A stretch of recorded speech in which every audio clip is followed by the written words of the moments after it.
தேவருக்கு 17 வயது இருக்கும். தேவரும் அவரது மைத்துனர் தங்கவேல் தேவரும் புளிச்சிக்குளம் பண்ணைக்கு சென்றிருந்தபோது ஒரு பூசாரி சமையல் வேலை செய்து கொண்டிருந்தார். தேவர் அப்போது எஸ்எல்சி படித்துக் கொண்டிருந்தார். இருவரும் கல்லுப்பட்டியிலிருந்து நடந்தே வந்தனர். அங்கு சாப்பாட்டிற்கு கழனி புளிச்சாறும் காணப்பயிறு தொடு கறியாகவும் இருந்தது. தேவரின் தந்தை உல்லாசமாக இருந்ததால் பண்ணையை கவனிக்கவில்லை. விவரங்களை பூசாரி தேவரிடம் கூறினார். தேவர் அந்த சாப்பாட்டை முழுவதுமாக சாப்பிட்டு விட்டார். தங்கவேல் தேவரால் சாப்பிட முடியவில்லை. சாப்பாடு வைக்கப்பட்டதும் ஆலமரத்தின் தை இலையில் தங்கவேல் தேவர் ஒரு உருண்டை கூட முழுவதுமாக சாப்பிடவில்லை.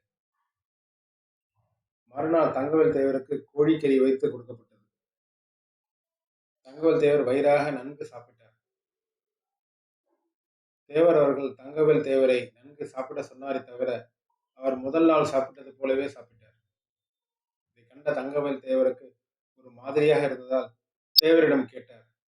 நீங்களும் வயிறார சாப்பிட்டால்தானே உடம்புக்கு நல்லது என கூறினார். அதற்கு தேவர் அவர்கள், நான் பூமியில் கடமையாற்ற வந்தவன், ஆசா பாசங்களுக்காக அல்ல. எனவே பசிக்குதான் சாப்பிட்டேன் தவிர ருசிக்காக அல்ல. நீங்கள் ஆசா பாசங்களுக்கு உரியவங்கள், கூட 2 கவளம் சாப்பிடுங்கள்